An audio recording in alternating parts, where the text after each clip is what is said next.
Kasih karunia dan damai sejahtera dari Tuhan Allah Bapa kita dan dari anaknya Tuhan Yesus Kristus menyertai kamu sampai selamanya. Amin. Selamat pagi saudaraku, selamat memuliakan Tuhan dengan semua aktivitas yang baik. Dipandu firman Tuhan dari Daniel 10 ayat 19, demikian firman Tuhan. Dan berkata, hai engkau yang dikasihi, janganlah takut, sejahteralah engkau. Jadilah kuat, ya jadilah kuat. Sementara ia berbicara dengan aku merasa kuat lagi dan berkata, berbicaralah kiranya Tuanku, sebab engkau telah memberikan aku kekuatan. Demikianlah firman Tuhan.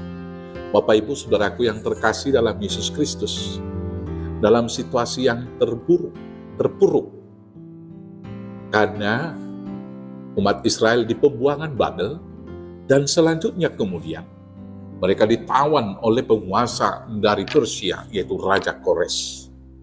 Sebagian banyak dari umat Israel berputus asa dan pasrah menerima keadaan. Sehingga mereka ada sebagian yang apatis. Sudahlah, emang sudah nasib begini. Tidak ada lagi harapan untuk bisa lepas dari perbudakan ini. Dan kemudian, karena pikiran yang demikian, maka sebagian orang berpaling dari Allah dan mereka tidak mau lagi menyembah, yaitu Yahweh. Mereka berpaling menyembah ilah-ilah yang lain. Dan kemudian lebih banyak daripada mereka yang berdiam diri akan semua penderitaan itu.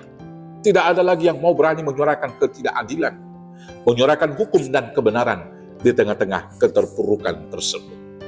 Dalam situasi yang demikianlah Tuhan meneguhkan dan memberikan kekuatan kepada Daniel. Daniel juga hampir putus asa melihat situasi yang demikian. Maka ketika Tuhan yang datang dalam rupa manusia berkata kepada Daniel, hai engkau dikasihi, janganlah takut, sejahteralah engkau. Jadilah kuat, ya jadilah kuat. Karena dia berbicara demikian, maka Daniel kemudian merasa kuat lagi dan berkata, berbicaralah Tuanku, sebab engkau telah memberikan kekuatan kepadaku. Saudaraku yang terkasih dalam Yesus Kristus, maka dengan semangat yang baru itu, Tuhan mengatakan kepada Daniel, masih ada harapan. Babilonia akan lewat, Persia juga akan runtuh, kerajaan Yunani juga dan Romawi juga semua akan dihancurkan, karena Allah sendiri yang berperang untuk melawan mereka. Maka dengan visi yang demikian, Daniel diberi kekuatan dan dia dimampukan dikuatkan untuk membangkitkan semangat, harapan, dan juga iman daripada umat Israel. Bapak Ibu Saudaraku yang terkasih, di awal tahun 2025 ini, bisa saja kita menghadapi berbagai tantangan, berbagai pergumulan, yang seolah-olah tidak ada kok bedanya dari 2024 yang lalu. Kemarin menderita, kemarin banyak problem, ada persoalan, dan juga ada kegagalan dan kekalahan. Kok sekarang juga masih menghadapi? Bapak Ibu Saudaraku yang terkasih, kalau kita memberikan itu kepada Tuhan, Tuhan akan berperang, memenangkan segala perkara kita. Maka, dalam melangkah dengan pasti tahun 2025, yang pertama mari kita menerima kekuatan dari Tuhan seperti Daniel yang menerima kekuatan. Segala perkara banyak di dunia ini, tetapi dengan kekuatan yang dari Tuhan, kita akan dapat menghadapi perkara-perkara kehidupan itu. Dan ingatlah, Tuhan tidak pernah menjanjikan bahwa tidak ada perkara, tidak ada, yaitu gelombang dan juga badai di hadapan kita. Dia hanya menjanjikan, ingatlah, aku menyertai engkau senantiasa sampai kepada akhir zaman. Maka dalam menghadapi perkara itu, pertama sekali, terima kekuatan yang dari Tuhan. Dengan kekuatan yang dari Tuhan, kita akan dapat berseru seperti Rasul Paulus berkata, segala perkara dapat kutanggung di dalam Dia yang memberi kekuatan kepadaku. Yang kemudian tetaplah percaya kepada Tuhan. Sesulit apapun keadaan, sekritis apapun persoalan dan permasalahan, segenting apapun gempuran daripada musuh di dalam kehidupan di dunia, tetap percaya kepada Tuhan. Karena iman itu adalah kekuatan bagi kita untuk menyelamatkan kita. Dan di dalam iman itu harus ada pengharapan. Dan di dalam pengharapan itu, kita harus tetap bersukacita. Karena pengharapan itu adalah sauh yang aman bagi jiwa kita. Walau kita sakit parah hari ini, harapan selalu ada di dalam Tuhan. Percayalah, tidak ada yang mustahil bagi Tuhan.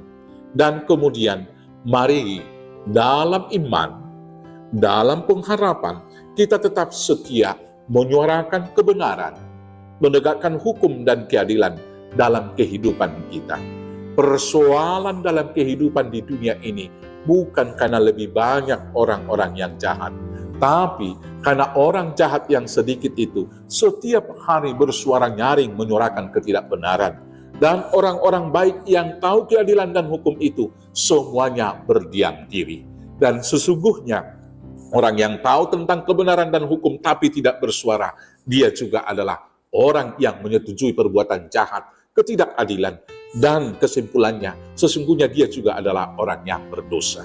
Maka dalam situasi hukum yang senantiasa bergeser dan substansinya tidak jelas di dalam kehidupan kita bernegara di Indonesia ini, marilah kita seperti Daniel, kuatlah, suarakan senantiasa kebenaran, serukan senantiasa untuk penegakan hukum dan keadilan, sehingga aparatur negara kita juga diberikan dan didorong oleh kuasa Roh Kudus menegakkan hukum dan keadilan sebaik-baiknya demi kesejahteraan rakyat kita. Dan percayalah, tugas kita hanya sebagai alat menyuarakan itu, dan yang berperang adalah Tuhan yang kita sembah tersebut.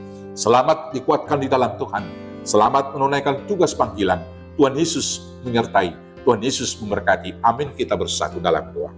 Terima kasih Bapa yang baik, Tuhan memberikan harapan kekuatan bagi kami. Maka biarlah Tuhan memberikan semangat dengan Roh Kudus bagi kami semua menyuarakan hukum dan keadilan. Tetap percaya kepada Tuhan dan bersuka cita di dalam pengharapan kami.